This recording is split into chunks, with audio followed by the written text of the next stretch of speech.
فيديو النهارده هيكون مختلف لانه هيكون من العربيه. المهم النهارده انا عايز احكي لكم على قصتي في ازاي جيت الامارات. من حوالي 4 أو 5 سنين في مصر كنت شغال مع يوتيوبر، فكنت بسافر معاه مش عارف نروح بقى، بس كنا بنسافر جوه مصر، يعني نروح مثلا مش عارف اسكندريه، نتنقل في القاهره، قعدنا في كذا بيت، رحنا مره دهب قعدنا مده كبيره، كلها كانت سفر جوه مصر.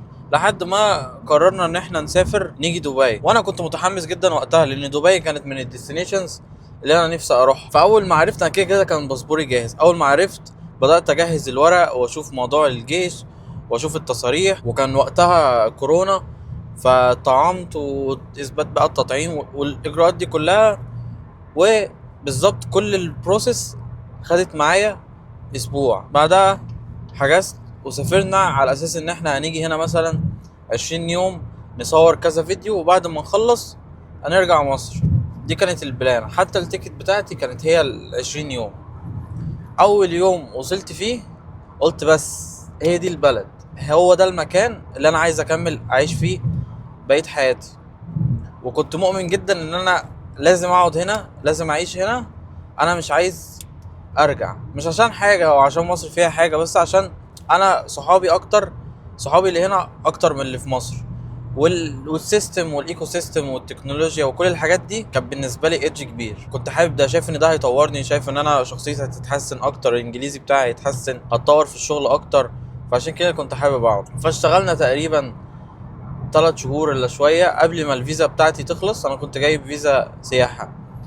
بدأت ان انا اقدم على شغل، كنت بقدم على لينكد ان، كنت بقدم على انديد. سوري لو الموبايل كان بيتهز، انا بحاول ان انا اظبطه. انا كنت بقدم على شغل كل يوم على لينكد ان على انديد، ما كانش بيجي لي رد. بس اللي اتعلمته بعد كده ان انا لينكد ان وانا بقدم على شغل لازم اكون اكتف عليه، لازم اكون بنزل فيديوهات عن شغلي، بنزل BTS، بنزل حتى فاينلز لو كلاينتس منزلين الشغل ده على لينكد ان، بعمل له شير عندي، بكون بتفاعل، بعمل كونكشنز مع ناس، بكون اكتف عليه. اكتشفت بعد كده ان ده الصح، وده اصلا بيخلي الواحد يجي له فرص شغل من غير ما يقدم. المهم ما كانش في حاجه بتيجي، فكان قدامي انديد. مشكله انديد ان السالاريز اللي عليه اقل من على لينكد ان بكتير. يعني لينكد ان مش السالري مش بيكون مكتوب، قليل جدا نادرا لما بيكون السالري مكتوب في الشغل. فانا قلت خلاص دي اخر بلان، مفيش اي حاجه، انا قدامي حوالي 20 يوم والفيزا بتاعتي تخلص، فخليني اقدم على انديد. فقدمت، جالي كل واحده بس من كل الشغل اللي كنت بقدم عليه. سالوني بقى انا كنت بعمل ايه الحاجات اللي اشتغلتها، شافوا الشغل بتاعي، دول كانوا مهتمين. ففضلت اتابع معاهم لحد ما اشتغلت في الشركه دي. وقتها بصراحه كانوا مريحيننا، يعني اول شهر ده كان السكن عليهم، كانوا هم بيدفعوه، قعدوا تقريبا 3 شهور بيدفعوا السكن، وبعدها ضافوه على السالري. بس يعني هو السالري كان قليل، يعني السالري كان قليل، بس هم حاطين السكن وحاطين المواصلات من السكن للشغل رايح جاي. لحد ما شالوا بقى الحاجات دي واحده واحده وزادت واتحطت مع وبقت مع السالري. هو كان السل وقتها اصلا السالري ما كانش كبير، بس كان وقتها بالنسبه لي كان تمام، يعيشني واكل واشرب وكل حاجه، يعني اكل واشرب واسكن. وممكن اجيب مثلا موبايل، ممكن اجيب بلاي ستيشن، ممكن اجيب حاجه كده، يعني كانت الدنيا حلوه وقتها. فاشتغلت بقى في الشركه دي حوالي تقريبا سنه ونص، وبعدها جات لي الجولدن فيزا وسبت الشركه دي.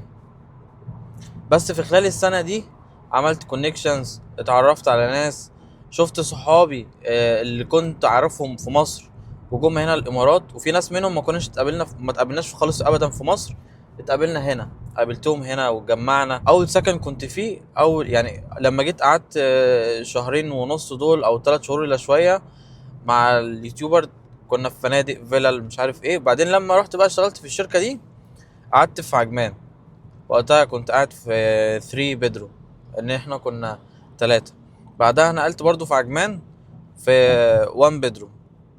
بعدها نقلت في الشارقة في مكان اسمه الجادة لو حد عارفه، قعدت في استوديو، خدت استوديو لوحدي. دي كانت اول مرة في البلد اخد استوديو لوحدي، بس وقتها حسيت ان انا حزين. يعني فكرة الاستوديو او فكره ان حد عايش لوحده، لان قبلها كنت عايش مع ناس معايا، فكره بقى الاستوديو او حد عايش لوحده دي بتبقى كئيبه بجد، يعني مفيش حد ينزل معايا. وفكره يعني المكان ده عامل زي كومباوند كده، كان مقفول، فبعيد شويه عن الخدمات، ولازم الواحد يكون معاه عربيه. انا كان معايا سكوتر وقتها، عشان اعرف اتنقل جواه.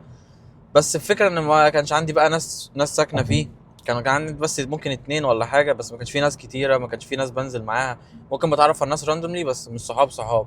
فدي كانت حاجه مأثره في نفسيتي وقتها. فاللي انا عملته ان انا ما كملتش المده بتاعه العقد ونقلت مع صحابي. دي بقى قعدت وقتها، يعني انا قعدت 1.5 سنة في الشركه دي. ممكن سنه كامله كنت كنت قاعد مع صحابي. نقلنا بقى خدنا كذا شقه على مدار السنه دي، بنتنقل ما بينها. كل ده كان في الشرقه. قعدت في الشرقه دي بجد كتير قوي. حافظ معظم الحاجات اللي فيها، عارف الهيدن جيمز، عارف الاماكن اللي اسعارها حلوه في كل حاجه. حتى لو نزلتوا في الفيديوز بتاعت قبل كده هتلاقوني كنت مصور حاجات في الشارقه عن الاسعار الرخيصه والحاجات دي. بعدها لما سبت الشركه وجات لي الجولدن فيزا، كنت خلاص بقى مش معايا فلوس. اخر فلوس معايا حرفيا قعدت بيها مع صحابي. خدنا فندق في دبي. دي كانت النقله بقى، ان انا انقل من شرقه لدبي. قلت هو ريسك، زي ما تيجي. انا كنت حابب دبي وبحب دبي جدا. حتى يعني انا كنت في عجمان، كنت فكره ان انا اروح دبي مثلا في الشهر ممكن اروح 3 مرات 4 مرات. كان قليل جدا. في الشارقة كان الموضوع بيبقى صعب، لما بخلص الشغل وفي الزحمه بتاعتها، فعم اوصل دبي بتكون مثلا الساعه 8، فمش بلحق اعمل حاجات كتير لاني لازم ارجع قبل المواصلات تقفل الساعه 11، لان وقتها ما كانش عندي عربيه. فكانت بتبقى هاصل كبيره قوي، الا لو انا رايح مع حد معاه عربيه مثلا، او انا اوريدي عندي التصوير في دبي من اول اليوم، فوقتها كنت ببقى في دبي. فانا كل ما كنت بروح من الشرق او عجمان لدبي كنت بكون مبسوط، كنت بكون حاببها، كنت بشوفها بقى خلاص هي دي مدينة الاحلام. انا مش حاسس ان انا في المكان الصح، انا حاسس ان دبي دي بتاعتي، احس ان دبي دي هي المكان اللي انا حابب اعيش فيه، حابب اشوفه كل يوم. فوقتها بقى خدت الريسك. اخر فلوس معايا يعني حرفيا فلوس اكل وشرب كان معايا ممكن تقريبا 200 درهم بس. قلت اخد الريسك. يعني لو حد مكاني كان ممكن ما يقعدش في فندق، كان ممكن يقعد في حاجه اقل، بس انا قلت لا، انا خليني اقعد في حاجه كويسه تخليني اركز، تخليني اعرف اشتغل، تخليني يعني كنتش عايز اكتئب او ازعل. فقلت ممكن المكان يساعدني والاجواء تساعدني. والميزه كمان انه كان قريب من المترو، في مترو، في باص، كان في كل حاجه جنبي. وقتها بقى قعدت اقدم في شركات كتيره، ما ظبطش الموضوع. فبدات ابعت للناس اللي انا عارف ان هم شغالين في شركات، انا حابب اشتغل في الشركات دي. قلت لهم لو انتوا عندكم فرصه، او ابعت لهم الشغل بتاعي. لحد ما حد قال لي انا فعلا كان هو مانجر، فقال لي انا فعلا عايز حد معايا في التيم.